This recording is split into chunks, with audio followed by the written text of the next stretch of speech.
Aşkıma karşılık verirsin diye yollara bakıp her gün ümitle, belki bir gün bana dönersin diye yollara bakıp her gün ümitle, belki bir gün bana dönersin diye.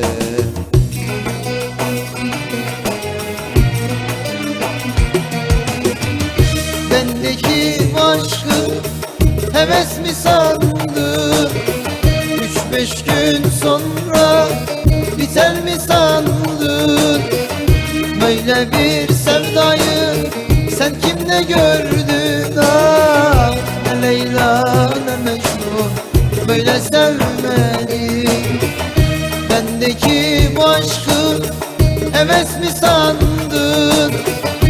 3-5 gün sonra biter mi sandın?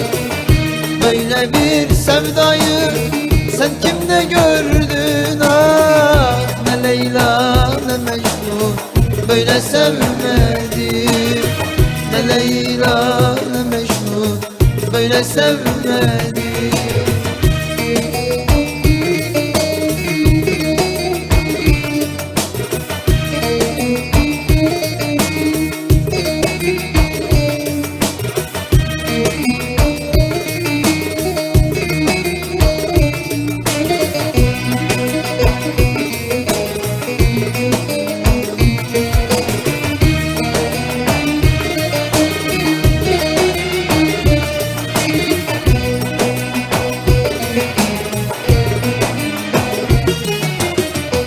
Aşkıma karşılık verseydin keşke, ağlamazdım ben her gece böyle.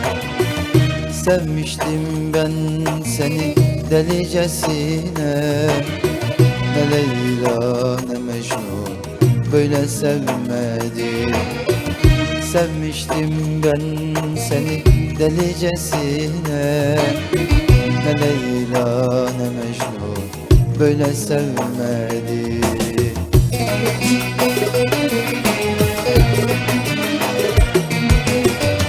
Bendeki bu aşkı heves mi sandın?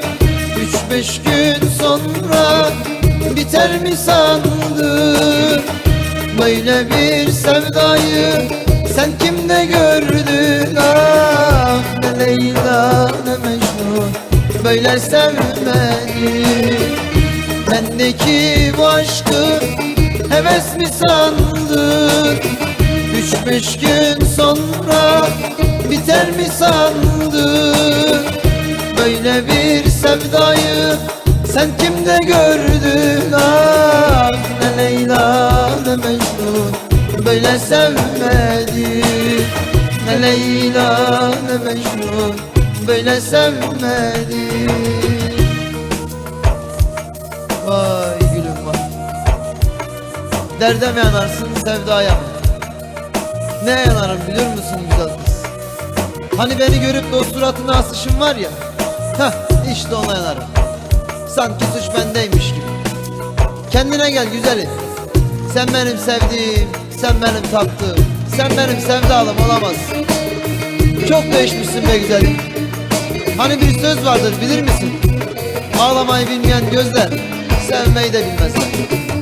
Ama ben seni hala seviyorum be güzelim. Bu da demektir ki ben hala ağlıyorum. Dedim ya güzel kız, bendeki bu aşk ne heves ne de 3-5 gün.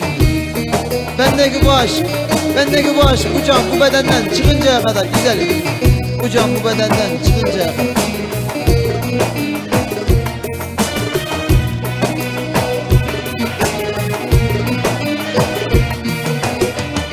Bendeki bu aşkı heves mi sandın?